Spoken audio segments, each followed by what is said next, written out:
What's up, y'all? It's Cousin Chet. Thanks for tuning in. Thanks for watching. I just counted up. It's been a little while, but this is going to be our 10th episode if I count my YouTube postings and my Instagram postings. If you're curious, the name is the same, at cousin_Chet on both Instagram and YouTube. And I'm really considering doing Rumble. So if you're on Rumble, it's easy to set up. Look for me there. Because if you can't tell, freedom of speech is kind of important to me. And so I want to make sure that I put myself out on a couple outlets, and I want to at least spread myself out a little bit. We'll see if Elon shits the bed with Twitter or not. Oh, I definitely am been highly considering Twitter now that Elon's there, at least to advertise and to put it out there, maybe some, whatever. I've never used Twitter. Like, I've had Twitter accounts, but I've never used it. Yeah. No, I've had one forever, but like last week was the first time I got on and I made an account. Mm-hmm.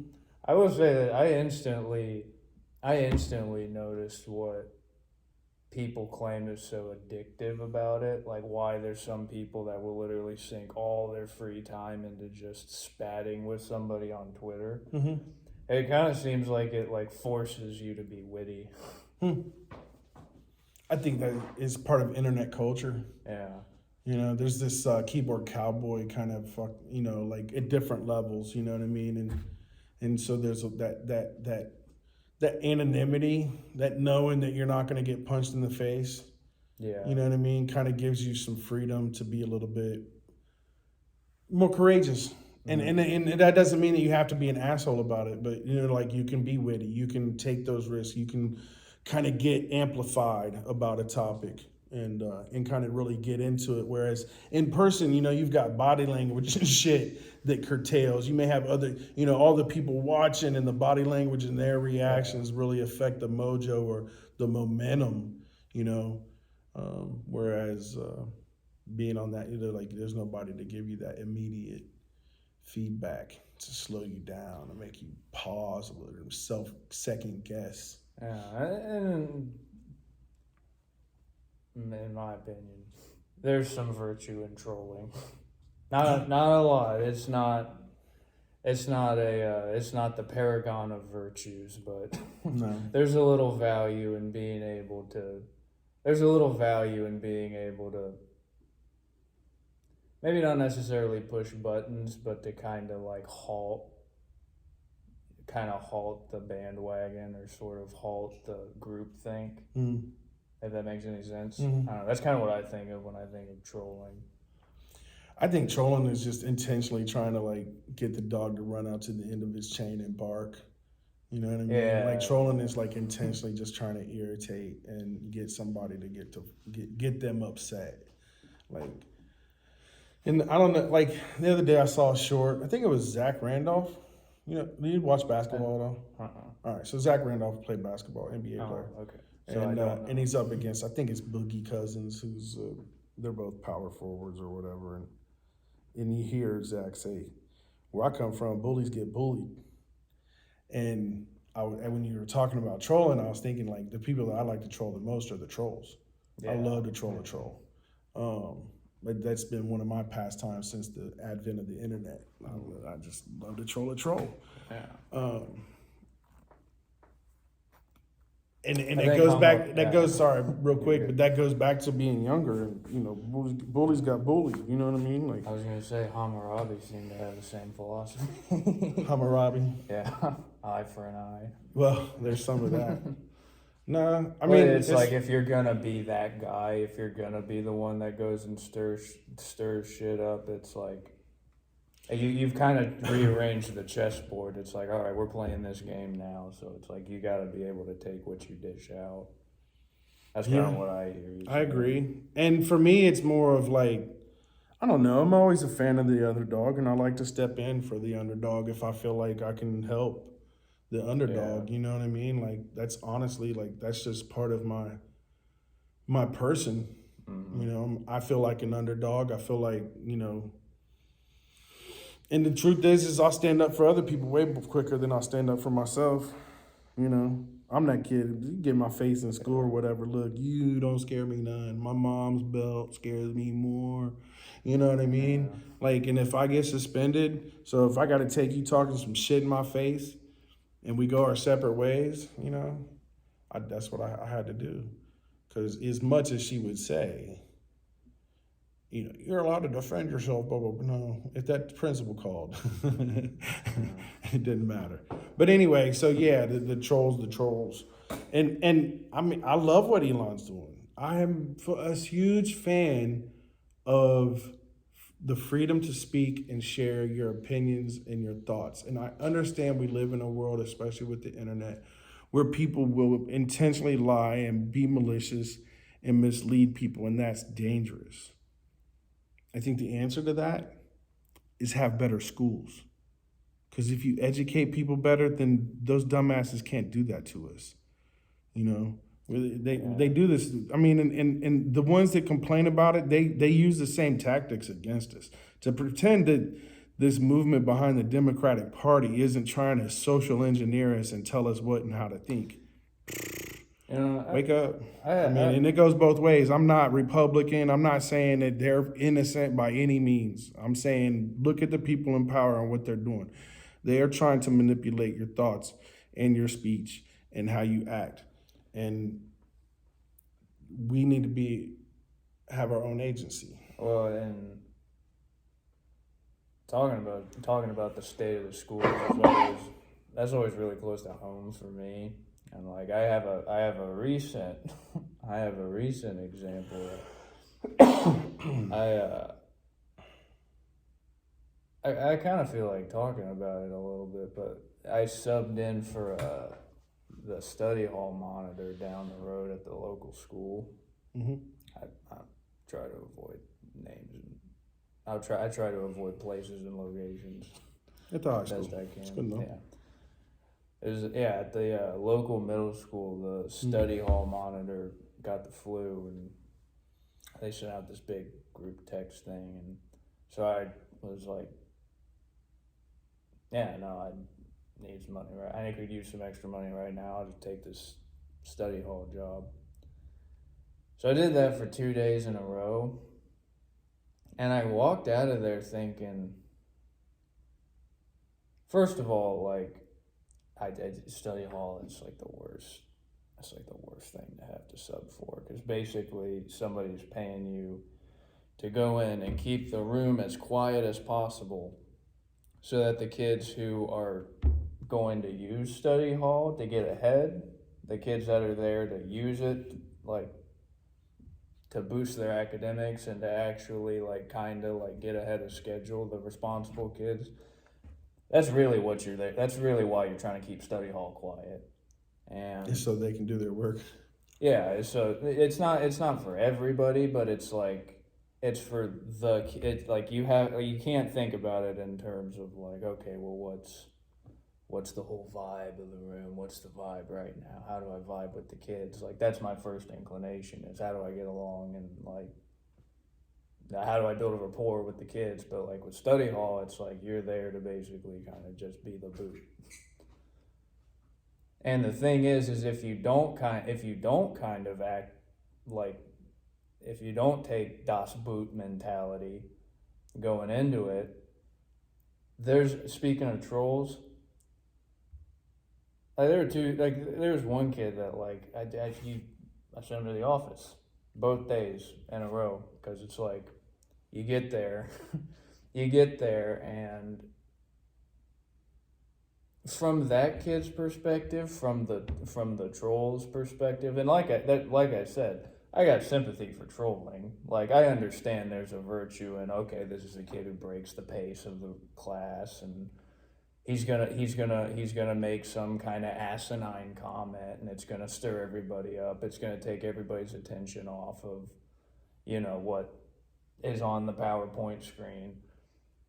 But that kid's very useful to have in class because if you can build a rapport with that kid kind of balances out like the tempo. If that makes, I'm using these really broad general terms, but it's like, I don't know, when you're in front of a classroom of like 20, 30 kids, and you're just kind of wrangling everybody's focus like towards the front of the room. It like there's really not a magic formula for it other than you're just checking the vibe all day long. That is kind of what the experience of teaching is, more or less. But anyways, like being a substitute for the study hall, I was going in there thinking about it, like for that one kid at the back of the class who's like, to be fair, it's an extroverted kid. It's a kid who has his own life. He's got his own issues at home. He's got his own like dilemmas that he deals with just going to the school every day. But for whatever reason, there's that type A personality that's always kind of disrupting the classroom, or is always like he's always making some Pornhub reference, thinking that I'm not gonna get it, thinking that I'm either not gonna hear him or that it'll go over my head.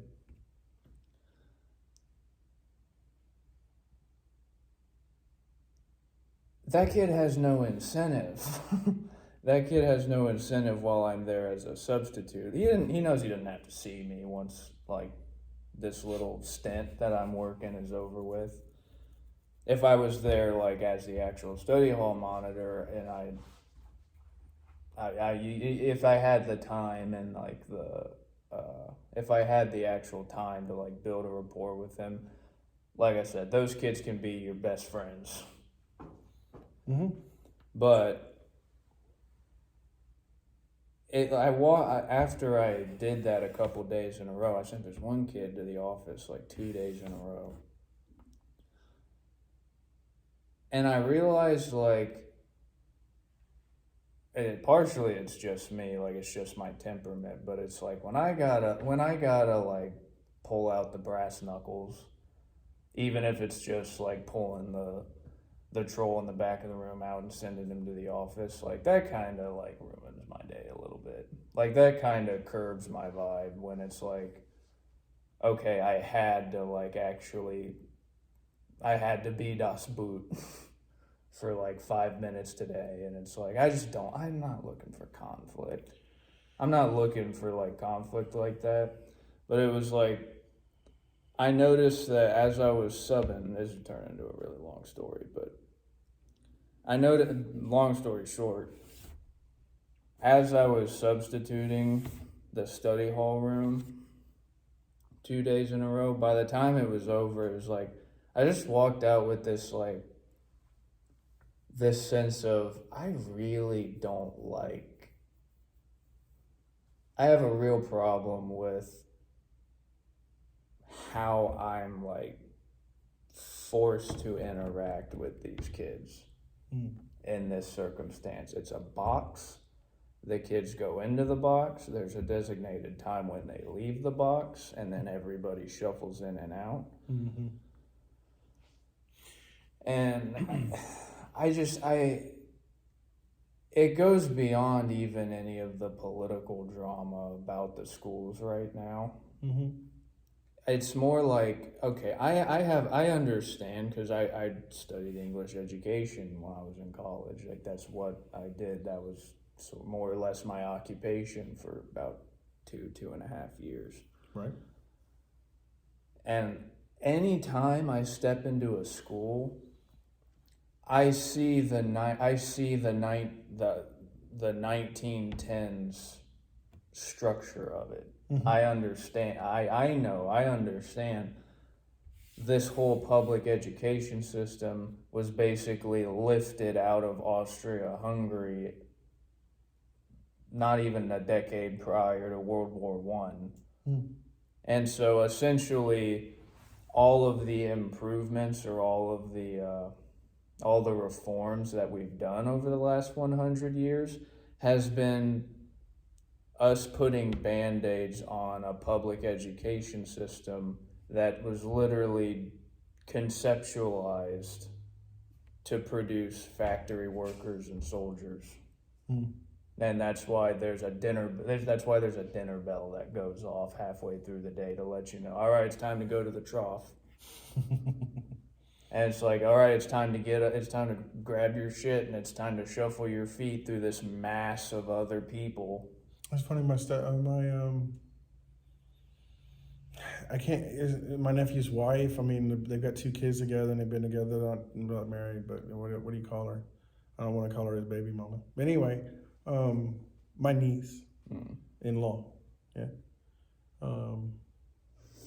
my niece in spirit. I guess it's technically not law. Yeah. Back on track. So she mentioned that school, and she's like, it's just an indoctrination for the corporate world. And it's funny that you put it back to, the early beginnings of the school structure and coming out of Germany. And that would have been a Calvinist then, huh? It would have been like a very Calvinist setup, very Calvinist kind of approach to education. It would have been tangential, yeah. Yeah.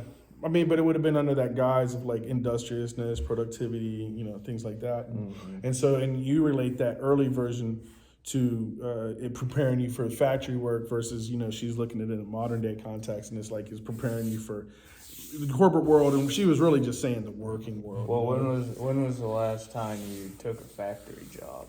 I don't. I mean, I did. I have actually once. It's been a while. Yeah.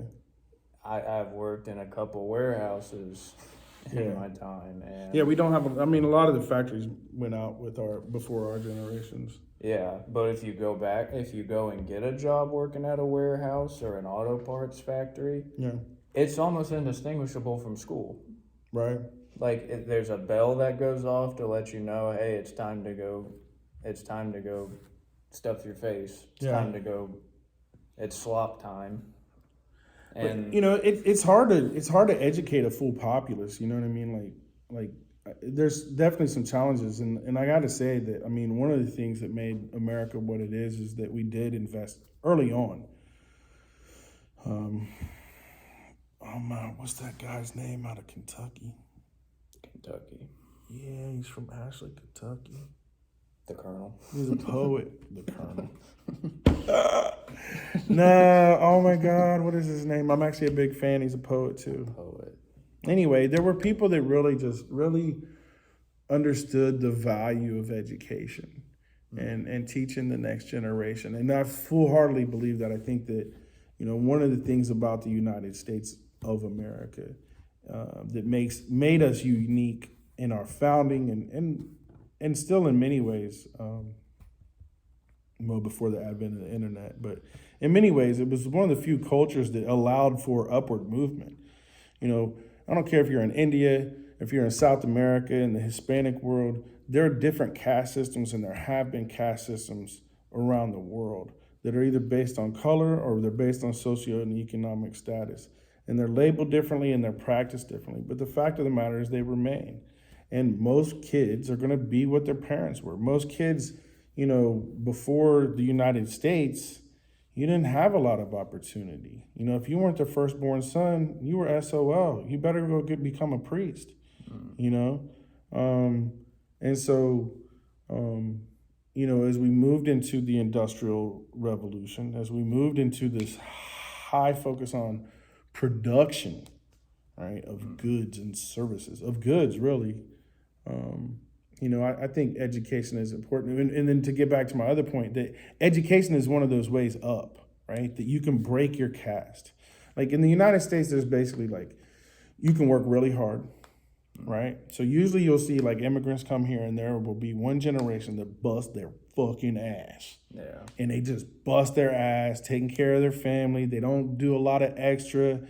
All they do is make money, feed their kids, and it's that next generation that tends to be the ones that are going to college. They're becoming the doctors and lawyers and business people, right? Like there's there's change in generational wealth as a result of that person that works very hard. So one is to work very hard. And sometimes it does take generations for it to really take place. But, I think we live in a world where most people recognize that there are some people that can work very hard and actually change their class. Especially if you're a small business person. The other way is to have an exceptional talent, You know, I think of LeBron James, or here's the kid from Akron, right? He's kind of promotes himself as this kid from the hood, this kid from the streets, this kid from poverty, essentially, right? That rises above it, and now he's, I don't know, is he a billionaire yet? I mean, I'm sure he is, and he's been very successful in his basketball career.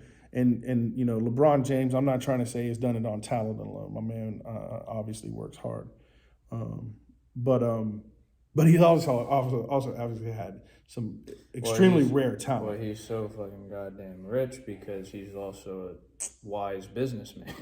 Yeah. But my point is that having that extreme talent, like had he not had that talent, and he was just a businessman, he may not be a billionaire today.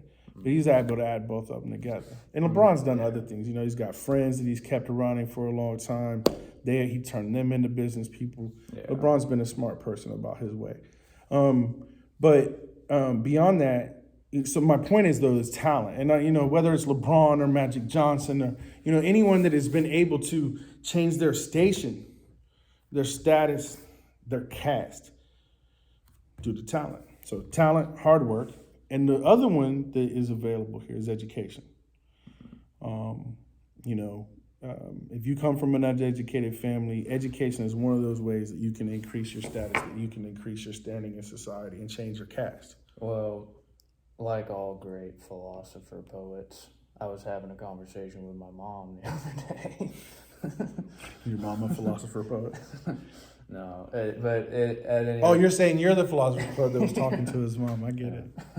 Well, at any rate, that's so sweet. We were actually, I was talking with her about this just the other night.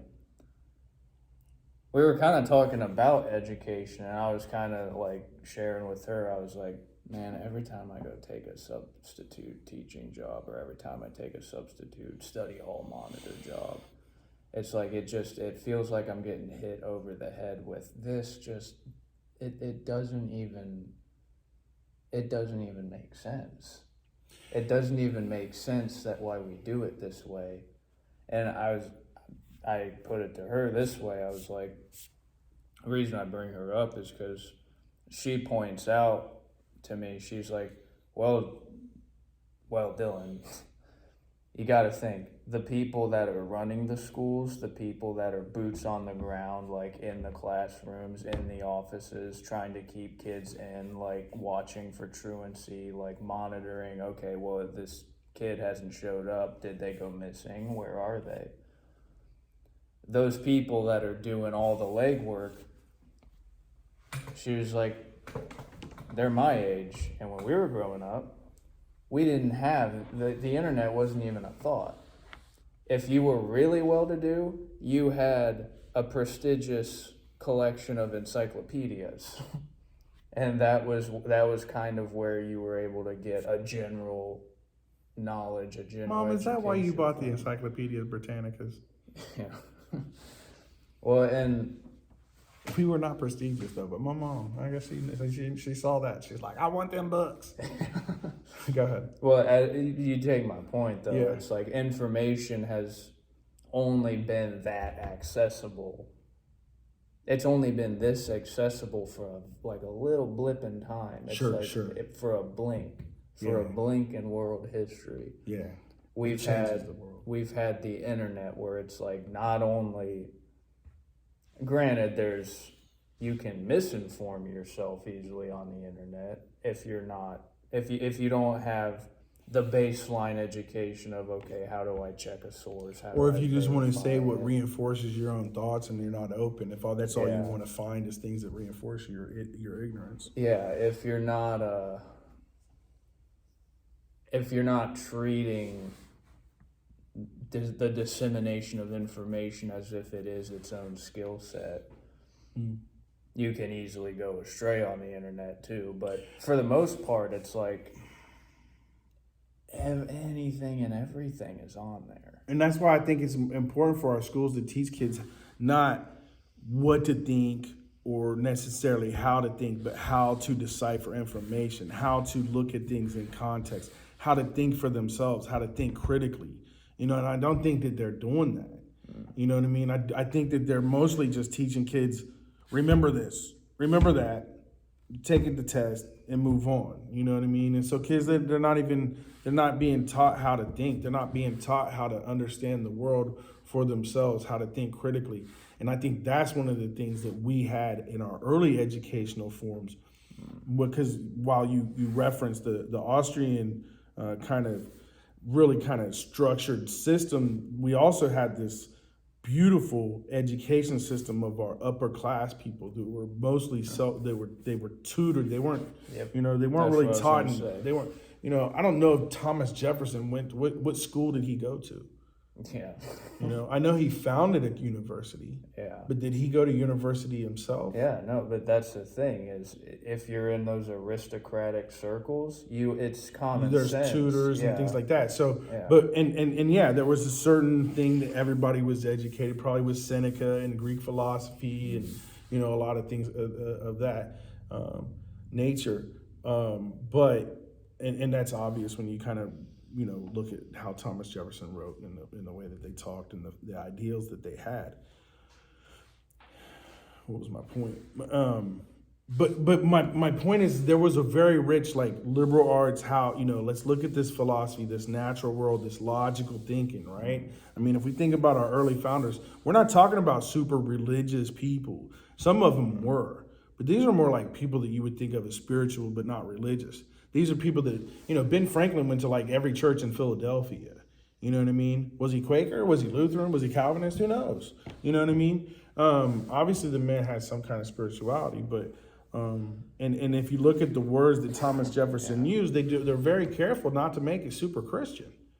Mm-hmm. I mean, and Yeah, Jefferson wasn't even a Christian. I mean, he was greatly influenced by it, but I don't remember what letter or what tome he was writing in. I just remember that at one point or another, he writes a letter to somebody where his literal words, I believe, were like, I have examined all of the great mythologies of the world, and I don't find anything that much more persuasive about our own. He also had what's called too is the Jefferson Bible. Have you ever heard about that? I have not. The Jefferson Bible is only scriptural passages that are Jesus' words. Yeah, it takes everything but Jesus out of the Bible. That sounds like the Gospel of Thomas. But this is, I think it's a stretch. Yeah, but I mean, I understand the link that you're making. The idea of, okay, well, all we need are what did the guy say? These kind of quotes, kind of thing. Yeah. Let's take all the window dressing off. Yeah. What did he say? Yeah. That's what I mean. So back to education, so that we had this real rich. I mean, those were some intelligent men. Mm-hmm. Those were some intelligent people. If you listen to the language, just by you listening to the language that they use, you can tell how intelligent a person is or what they're capable of by the language that they use. Highly educated people use bigger words. And nowadays, it's like we don't need all that. And I get that. And the other part is stupid people don't understand what big words mean. So you got to use smaller words to reach out to the masses. Why is that? Because we have this ludicrous education system that is basically just this farm that honestly, what is a kid able to do when he graduates high school? What is the goal? Literally. Is it right now just so they can go to college? Are we preparing them for the workforce? Are they ready to pay taxes and handle paperwork and do things that it takes to get into the natural world? And then with all the information time we spend on what they're learning, how much of it do they remember? I don't know how many times I've seen some TV guy go and just ask basic 5th grade fucking questions that nobody remembers. And we all know it. We all look at it and I don't know shit. No, I suck at math. You know what I mean? We don't. It's we've just accepted that that's what it is. And even our colleges, oftentimes, a lot of these people that are passing with degrees, they're cheating their way. They're doing this. Colleges are just passing people because if you fail too many people, students will stop coming. You know what I mean? Well, the weekend's for boozy and the work week is for Adderall. Welcome to America. America, where you work for your weekend. Yeah. Anyway, but back to education. I think your mom has a very valid point about one, the generational differences. And I think too, if you really think about, like, you've got one teacher for how many kids are in your study hall? The average was 40. 40 kids, bro. Yeah. One for 40. Yeah. Like, what is that person supposed to do? How is that person supposed to? And look, Yeah. I think honestly, the study hall example is a really bad example. I think it's a poor sample to judge the education system on, right? Because study hall is such a specific thing, and honestly, bro, I can see why that would suck. You're basically a chaperone. You're basically your baby. And even if you're substituting for an actual class, if you're just there for the day, you're just a chaperone. You're just a babysitter for the day, for the period. You know what I mean? Like, well, and the thing, and again, you're not teaching. You don't get the day in and day out interaction of a year long with a class of kids and watch them learn and watch them grow. You know what I mean? and that's not necessarily a knock on teachers. 'Cause No. they'll embrace that and be like, oh, well, if I might be the only place most of my kids like. And we got to remember they're people too, right? They got stresses and everything else. They're like, I gotta go to work today. You know what I mean? They wake up and put their pants on just like everybody else. Yeah, and then they got to go mess with 30. I'm gonna call it 30 snot-nosed kids at a time. That's hard to manage. 30 kids. That's a lot on one person, hour after hour. Well, and here's the other side of it too. Is granted, like, it's better that everybody at least has the opportunity to receive an education like that. Obviously, like, that's it's hard. You can't really counter argue that. Well, and it's up to the individual how much they take advantage. I mean, in some cases, we're talking about kids and how much they're responsible, but how much their parents are being responsible. You just dropping your kids off because that's a babysitter for the day, and you don't follow up and you don't really care, and they just go and that's just what it is.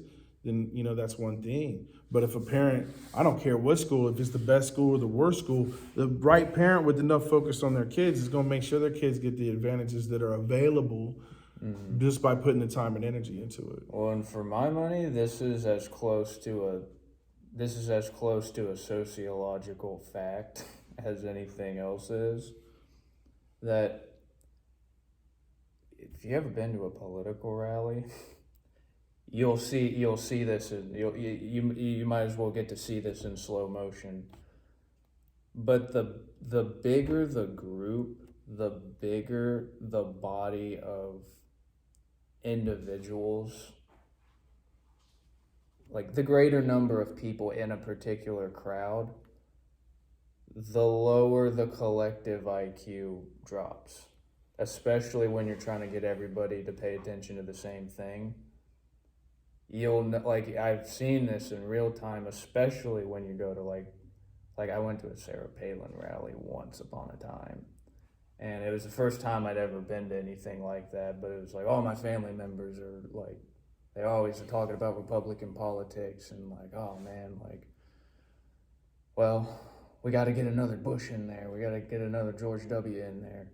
So it was like, as a kid, you're just kind of like along for the ride. But it's like, I'll never forget going to this Sarah Palin rally, and almost the second it started, something in like my 10, 11-year-old brain just went,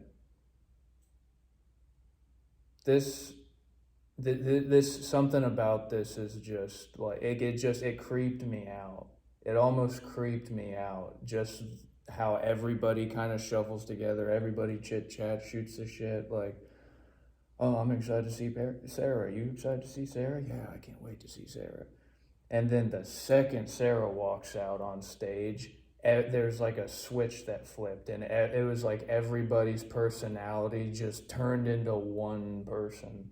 It was like everybody just went stark raving mad, and there's a lady like shuffling past me in her high heels, and there's this baby dangling there like in her hands, and she's just like, she basically like trucks me over on the way to Sarah. She's like, let her hold my baby. I want Sarah to hold my baby. And I remember this lady like shoving past me with this terrified child like dangling there with like, I remember the baby like swinging there like it wasn't even crying. It was just like, what is happening. Yeah, yeah. And she gets the baby to Sarah. Sarah holds the baby. Somebody takes a shit zillion photos of Sarah holding the baby, and then she hands him back, and the lady walks off. And it just, I remember walking out of there thinking, I don't ever want to go to another one of these again. Because I remember thinking to myself, I couldn't formulate this into words being like 10 or 11 years old. But it was like years down the road, it was like, what creeped me out about it was, all these people, they're all just looking for an excuse to just blob together into like one mass. Everybody's desperate to just bleed into everybody else. Everybody wants a cause. And it's like that same principle is alive and well when you're the one person charged with shepherding 40 kids for the next hour. And there's only so much educating you can do in those circumstances. You're not going to give a specialized education where somebody can come to recognize, okay, these are my strengths, these are my weaknesses. I can compare these to what everybody else's occupations and what everybody else's talents are, and then I can carve a niche with there's no recourse for that in public education, but it's the bulk of the time kids spend while they're growing up. And it's like, I've been recommending people homeschool their kids for like the last year and a half. I'm like, if you can do it, if you're in a position where the option is available, your kids will socialize themselves. You just have to provide them with other things. You have to give them places to go and people to see. I don't disagree that there are alternatives, but I do think that it's not an answer for the whole. No, for everybody. And I think that's what you just said. Kind of was what I really wanted to touch on, is that our school systems aren't made for individuals. Our school systems are made for the children who have the ability to sit down for long periods of time and focus for long periods of time. It's usually girls. I was getting ready to say that usually it's not your young boys. Mm-hmm. That's what I was going to say. And I think, unfortunately, what happens is all these teachers, that male and female, they're trying to corral 30 kids at a time, and you got this one extroverted kid that, I'm sorry, I can't sit for fucking 40 minutes at a goddamn time and sit there and stare at my book and focus. And there's too much distraction and too much da-da-da. And oh, by the way, I'm extrovert. I'm not built like this. Well, and the thing and there's nothing in that structure that gives that kid that outlet. And what's sad is the one little place where he could get some breathing room, a study hall, and he gets sent to the principal's office because that's his personality. You know what I mean? Like, yeah, I get he's probably being a little bit of a dick. He probably doesn't get enough attention as it is. He's an extrovert. He might need more attention. That's how he recharges. This you know kid what I was mean? a little different. He looked me straight in the eye. Oh, I get it. His name was probably Colton or some shit like that. Probably goes by the nickname of Cocaine. You know what I mean? And he's in middle school, literally. And I probably met the kid. But anyway, I've got one kid at that school. If it was this year, I'm like, I guarantee it was this kid. Yeah. And you know what? He's a fun kid. He's a great kid, but he does not get enough attention. Yeah. He has attention deficit disorder, not the psychobabble version. He's got the sense that he doesn't get enough attention at home. He's extroverted, which means he gets his energy from the outside in, not from the inside. And so he needs that social interaction, and he's not getting enough. And he's stuck all day long, either at home or at school, two places where he's not getting it. He just doesn't have the resources to get, and he doesn't even know what he's doing. And all these teachers are looking at him like, this is my challenge, kid. Let's put him on Ritalin, so he'll sit down and shut the fuck up. Yeah. Anyway. Which isn't that's not so my point in saying all that is like school's not built for that kid. You know what I mean? Mm-hmm. It's not built for that kid. They're trying to get as many as they can. And really they're just gonna pass along the ones on the fringes because they don't want to look bad having a bunch of failures, right? That makes them look bad because they didn't do the teaching. And then they don't get the funding, and then they don't get to operate. Exactly. And then somebody else comes in and takes your job, and then Das Boot really steps in. You know what I'm saying? So, no, I mean, look, For a long time, we had the best education system in the world. Currently, I still believe that other than maybe some high-level schools in England, maybe France, Europe, we've got, and I don't know. You've got STEM academies, you've got Montessori schools, but the thing is that's the exception rather than the rule. It's the exception of, okay, I can have 15, maybe 20 kids. Maybe 20 kids are in my classroom. Yeah. You need more teachers, but Need more teachers. They need to be paid more. I don't see us from coming from the inside, from an insider's perspective, it really looks to me like somebody's gonna have to privatize it. Somebody's gonna have to Elon Musk the whole thing and just start producing schools that operate for the people that live there. The public education system, it's like a one-size-fits-all thing where it's like, well, we'll have Common Core and we'll have... That's the problem when the federal government isn't. We're too big for the federal government to be dictating everything, and it's such a shame too, because they'll be like, well, if you don't do what we're going to do, we're going to give you some economic pain compliance, right? The same thing they do to Russia. What was that thing? Did you hear recently? The Equal Rights Act, right? Apparently, within the Equal Rights Act, if a local school decides that it does not want to allow biological males to play on the female team, right? If a biological male insists that they are in fact female, then and they want to therefore play on the female team, and I'm sure this goes both ways. They're not going to let. See, here's the thing though: if a girl wants to play on the football team, most schools will let her try out. Yeah, and maybe probably once. You're not going to have a lot of females that are claiming to be male going, oh, I really want to be on the boys' team and compete at that level. I'm not trying to go down that rabbit hole. Yeah. My point is the fact that within that act that are the people that represent all of us, they made it so that schools will not get, and here's the shit part of it, they won't get their free lunch funding. So they're going to punish the poor kids. Yeah. A great idea, guys. Yeah, let's punish the poor kids. Yeah. And say that the federal funding will not be given for free lunches if these schools don't comply to what the federal government wants. Yeah. And you know me well enough to know when I say we need the answer looks like privatizing the schools. I don't mean that we need the country clubbers to come in and take over the administration. No, and I have no idea what that Betsy DeVos lady was trying to do and anything like that. I just know that there's no doubt, when you said that we need to Elon Musk it, to me, when you said that, the way I interpreted that is we need a fresh look to look at a new context and a new way of teaching and educating our children. And that's what I agree with, right? We need a 21st century approach, not a 1900s or not a 19th century approach, right? And that's what you kind of alluded to earlier. We've got this 19th century approach that we're still doing in most of our public schools that we've been doing for like 100 years now.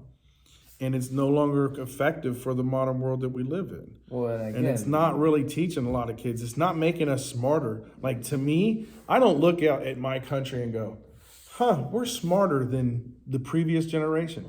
I don't think we are. I literally don't. And the fact of the matter is we have access to so much more information, yet we're dumber. Like, that doesn't even make sense. It doesn't make sense. Yeah. The only real difference is we just seem more sedentary. Oh, we're definitely we definitely have less testosterone. Oh, and we think we're smarter, but I mean, like, and we could, technologically we're smarter and things like that. Like, don't get me wrong, like, we know things that they had no clue about, like individual cells, bacteria, shit that we can't see. So they didn't believe in it because they couldn't see it, and now we know it's there because we have tools now that help us see it. Well, it's like what we were talking about last week, or what I kept using the word curiosity. It's like, well,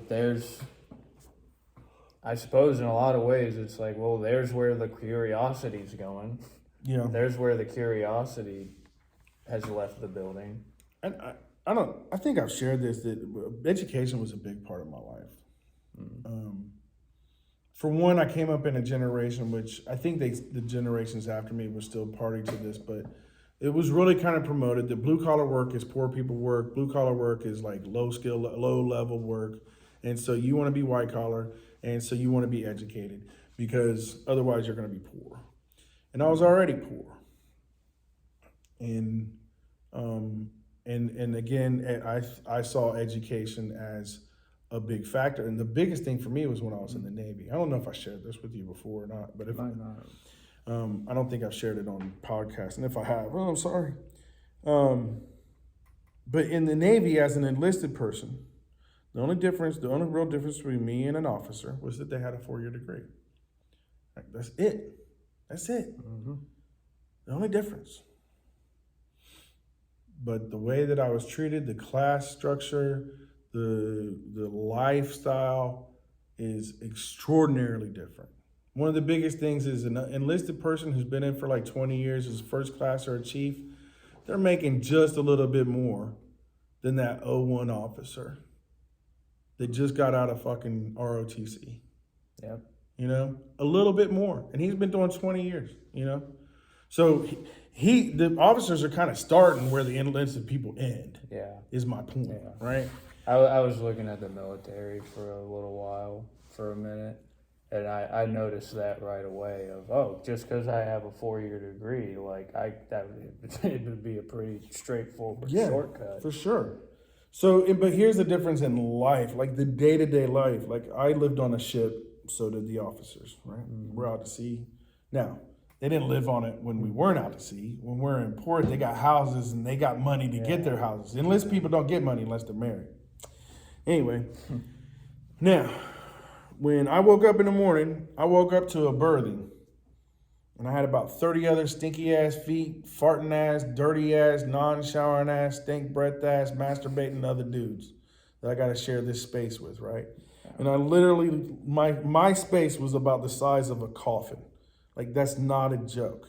And they were stacked 3 high, 6 on in a like a little, with the hallway that not even 2 people could walk past each other unless they turn side to side. Feel me? So that's my berthing. The officer's berthing, shared with 1 or 2 other guys. Nice, about twin size bed, a lot of times a TV, their own sink, you know what I mean? That type shit. 1 or 2 other guys, right? When I went to eat, I went to the chow hall. I went to the mess hall. I got a tray. I put it on the rail, and I walked down, and I was like, I like some of that there, and I like some of that there, and a little bit of that there. You know what I mean? And I had, like the cafeteria lady just slapping it on my shit. Well, that officer, he walked into the wardroom. He sat down on a table with a tablecloth, my guy. And fucking there was some enlisted guy that came up in his little white shirt and was like, "How you doing there, Mr. Thomas? Would you like your coffee with regular?" Off with some red you know what I mean? Here's the menu fucking type shit. Like they literally were like catered to like they were at a restaurant, my guy. I can believe it. Like seriously, dude. And I'm looking at this and I'm like, I gotta get an education. Like I gotta go to college. Like I have to. If this is the, now I'm a dumbass. I don't focus. I'm ADD. I'm super extroverted. These schools are not built for me. I am not stupid. There must be something wrong with me. I am not stupid, but I needed more of attention. If I don't have the button-up waiter and the complimentary red wine, there must be something wrong with me. No, that's not how I looked at it. I didn't look at it like there was something wrong with me. I looked like this shit is fucking bullshit. This is not fair. There's no difference between me and that motherfucker right there. That I didn't. I guess for me, that's my whole mentality growing up because I did grow up poor. When we turned 16, and like I saw Valita, whose daddy was a dentist or some shit, and this isn't her fault, but when I saw her get that BMW at 16, I'm like, this bitch ain't no better than me. There ain't something wrong with me. She ain't no better than me. I know this chick. You know what I mean? She just has a father that has more money than my mother. You know what I mean? Like that's all the difference is. And to me, that wasn't something that either one of us did. I didn't do that. I didn't earn that. She didn't earn that. You know what I mean? You know, good on her parents for creating generational wealth, and I'm sure she's doing very well today. I hope she is. She's not a bad person. Just she was the person that had a lot of money and that I saw get that first car, and that I was like, damn, you know. Well, and it's obviously not the same. I suppose I pretty much grew up in an ivory tower for the most part, just because like we were like back in the woods on a big family estate, and it was like we were homeschooled all the way up to middle school, and so it was kind of more like, I don't know if an ivory tower is the way to put it, but it was kind of like the way me and my brother and sister grew up was people would like come up and visit, and we kind of got used to hearing people kind of make the comment of, wow, you guys are just so lucky. I can't believe you guys like have this whole place to yourselves. Like, dude, there's like, you guys must be rich. I've gotten that before. You guys must be rich. I remember growing up hearing that, and it was like, we weren't really rich, but at the very least, we had it reinforced over and over again. Yeah, we got a lot of shit most people don't have. But it was like, for the most part, it was literally just duct tape and Band-Aids that like held that little estate together. It was like a little labor of love from a whole bunch of different relatives that were involved in it. And that was home. That was where we grew up. But the thing is like, I don't know. It was like we were forced to just find something to do. So it was like for my brother, for my sister, it kind of boiled down to like, okay, well, how do I get out? How do I go experience the rest of the world a little bit? For my brother, it was more like, well, he would kind of tinker with stuff. He would like, you know, he always had some sort of toy or some sort of tool or some sort of like little gadget. He would kind of wrap himself up in his gadgets. And it was like, for me, it was like I would walk in the woods and I would read books. And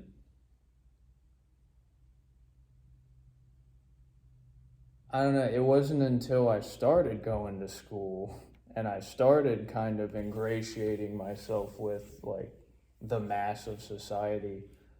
I absolutely believe that's what your experience on the Navy was, because it's like, I don't know, I might have gotten a little lost in the weeds there, but you were mentioning how like there's this definite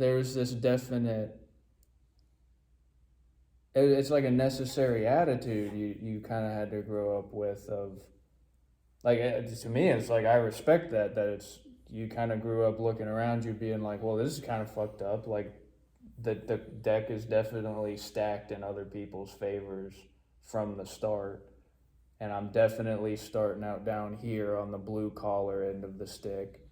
I wasn't even blue collar, bro. I was below blue collar. But yeah, so to speak. No, but I mean, there's a level below blue collar, in my opinion, and yeah, blue collar is actually like can be middle class. Saying, yeah. But so and yeah, there was this like, it stacked against me. But the biggest thing was like the judgment. It's like, bitch, you ain't no better than me just because you got a bunch of money. Like, yeah, you know what I mean? Yeah. Like, I don't give a fuck, Donald Trump. You're not better than me, bro. Give a fuck. What, because your daddy gave you some money and you're able to fucking fall on your face fucking 10 times and still get up with the same amount? Like, when that motherfucker went bankrupt, they still gave him allowance for his life, his cost of living, or some happy horse shit like that. You know what I mean? Like, you know, I fall on my face, there ain't nothing. You know what I mean? There wasn't no mommy or daddy to give me no money, to set me up, to let me fall on my face, to put me in social circles or anything like that. And I'm not jealous in that as a whole. I don't really like Donald Trump, but I'm going to respect him. You know what I mean? Like, but at the end of the day, my whole point is, you are not better than me, bitch. You're no better than me. You know, I'm not better than you. You're not better than me. So just because your daddy bought you a BMW, like, don't look down your nose at me. I do remember. You know what I mean? That shit pisses me off. That's what pisses me off. Don't come at me like you're better than fucking me, bro. Yeah. Like, no, because I'm not going to come at you like I'm better than you. And, you know, just because of our social status or whatever, like, no, no, I'm not going to, no. But I felt like, look, sorry, I keep going No, on you're this, but you know, this is the fucking thing that brazen my chest through my life. Because I still like, what's my girl say? Maya Angelou's like, I still walk like I got fucking oil fields in my backyard, like I got diamonds for nuts. Okay, I paraphrased, but you know what I mean, like. And maybe that's something that I learned from black people, like going to a majority black high school too, because they were oftentimes had that similar treatment. And so they were like, you know what, fuck you. You know what I mean? Like, and I don't know if that's where I got it from. I don't know if that's something that rubbed off on me. But when I think of Maya Angelou in that poem that I referenced, that I don't even know the name of right now, you know, but you know, yeah, like I'm still gonna walk with confidence. I'm still gonna walk like I got, you know,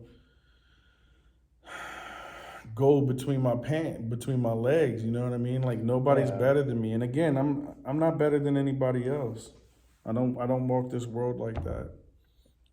And in my humble opinion, I think that is what a lot of people like to call toxic masculinity these days. Is this attitude of this necessary attitude of, well, you know what, I know what I'm worth. Well, it's only toxic masculinity because I'm a man. If I was a woman, it'd be feminism. I mean, you know, a woman could say the same shit that I just said, and nobody would even consider it toxic. They were like, "Yeah, you go, girl. You're a strong, independent." You know, it's whatever. Yeah, no, I do remember though why I started rambling about. But I do want to say that I think if we can recall it, like I think next week, if we get together again next week, like. We should talk about toxic masculinity because I think that's a great topic, and I'm not disagreeing with you. I think it's bigger than that, but I mean maybe it was my manhood that, you know, my testosterone that. I mean, I don't think every kid does that. I think a lot of kids do it the way that you kind of said. They're like, "What's wrong with me? You know, there's something wrong with me." You know what I mean? And then they go and don't get me wrong. I mean, I've suffered from depression, and they do depression and suicide and everything else because it's like the world says you're a piece of shit because, you know, you were born into this status. Well, I got to ranting and raving for so long, I forgot what my point was. But my whole point, and like you were describing how you grew up, and I was like, well, for some reason that makes me think about how I grew up. The reason being is because we grew up, like the way we grew up, we had the security. We had plenty of security. Mm-hmm. There wasn't always that much to go around after that. Mm-hmm. And it was just us getting by. And so that's why, like, when I go into the schools and I go through college and then I'm substituting for the study hall monitor, it's like, to me, in a lot of ways, it's like, there's something about, like, I make this comment all the time. I'm like, yeah, I guess I'm a bit of a hillbilly. And it's like, you know what, I kind of take some pride in that. I kind of take some pride in the fact that, yeah, we had security, we had safety, we were probably a little sheltered growing up. But at the end of the day, it was like, you do what needs to be done. Like, you get her done. And it's like, you don't put yourself on a pedestal. You don't put anybody else on a pedestal. What has to happen? How do we jerry rig it so it works tomorrow? And it's like, that's kind of that I think that's what's missing from the schools. And I think that's what's not being communicated when you go to the Navy. And it's like, all right, you have your mess haulers and then you have the officers. It's like, supposedly, the virtue that you hear, I've heard extolled by recruiters and people shuffling their kids and their relatives into the military. The line that you hear a lot of the time is, well, when you go to basic, they're going to throw you into the big mass of people and you're going to have to put up or shut up and there's going to be no ifs, ands, or buts about it. And it's like, depending on who you are. It'll be that way depending on who you are starting off. You might have to go experience like the deconstruction of your personality. You might have to go get rebroken and then put back together so that you fit in a unit. But that's its own. There's a cast on reserve for that too. That's its own cast. Sure. In a lot of ways, and again, this is a critiquable idea, but it's just it's a thought I have right now. Is I think we just need a little bit more of the hillbilly energy. Like, I think we need a little bit more of the get her done. Like when you mentioned growing up in a predominantly black high school. Mm-hmm. Or maybe that was your whole school experience. But it's like it wasn't until I got to it's a slow progression. It wasn't until I got to college, and it wasn't until I started working in the warehouses. I had this funny thought past a certain point, and I was like, man, some of the only people that can make any real conversation are just the black guys I meet working at the warehouse. Like the only really close friend that I ever made at Wittenberg, he was a football player. He was just giant Adonis of a guy. Like, he was like 6 foot whatever. 6 foot hardly matters anymore. And I just imagine Adonis and fucking Prince Charming here walking around campus. Go ahead. Yeah, walking around campus, both basically wetting ourselves because we were like, dude, nobody else here thinks like that. I think the same thing, dude, all the time. Like, yeah.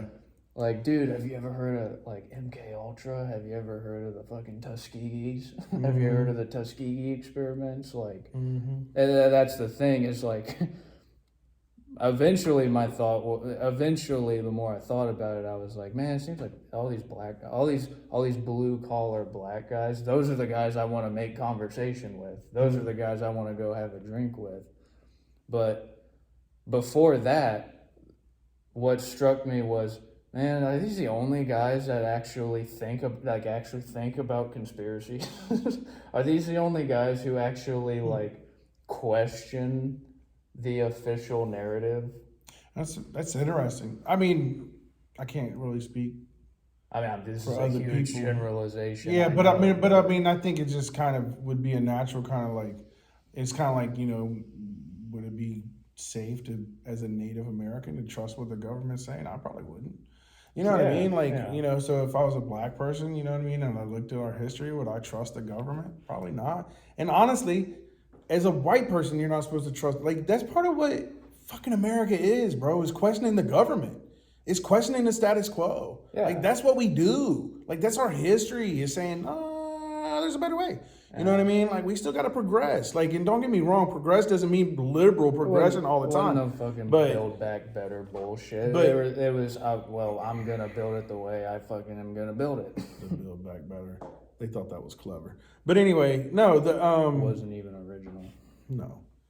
Just none. Anyway, but so yeah, I mean, I think it's healthy to question those in power. I think it's healthy to question the status quo. I think that's what young generations do every time they come up. And right now we've got a young generation that's definitely doing that in a way that makes some of us previous generations a little bit uncomfortable. That's what it is. It's scary because they don't see the value. They just, if it's a little bit bad, it's all the way bad, but then they have nothing to replace it with. And I'm sorry, bro. Go. Where can you go where it's better? What other country has as many nationalities as we do inside of our country? If you go to China, you don't see a bunch of black people running around or white people running around. You don't see a shit ton of diversity. If you go to India, you don't see a shit ton of diversity. India is probably one of the most racist caste system countries there is. You know what I mean? You don't hear anybody talking about them. You know what I mean? You don't hear anybody going to Zimbabwe and going, where's all the diversity? Some of those people ain't never seen anybody other than a black person or maybe a Chinese person, because the Chinese are trying to take over Africa. You know what I mean? Like, literally, like, where do you go where you have this kind? Are you going to go to Iran? You think they got a shit ton of diversity in Iran? You think there's a bunch of people that aren't originally Iranian there? Like, come on, let's be real, bro. This is a fucking experiment, and we're all coming together. And thank you to the Native Americans that had to die for us that do this experiment. But you know what I mean? Like, and lose their land, like literally. But like, really, like, think about that, bro. Like, from the beginning of it's been this total progression of like, let's go towards freedom. And all of a sudden we get to a point, it's like, whoa, wait a minute. There's too much freedom. So we're going to get these people to be mad at these people because of their freedom. And we're just going to bring the freedom down. You know, and I feel like, you know, the fucking, whoever flew in the Twin Towers, they won. They won. As soon as we passed the fucking Patriot Act, they won. Yep. When we started giving away our rights, when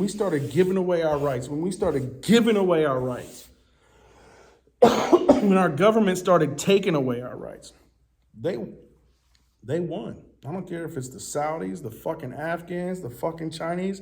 I don't care if it was the CIA that paid fucking bin Laden to do it. I don't care who did it.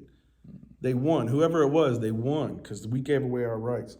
And I'm going to end on that note, Bubby. I got to get going. Thank you for coming. Yep.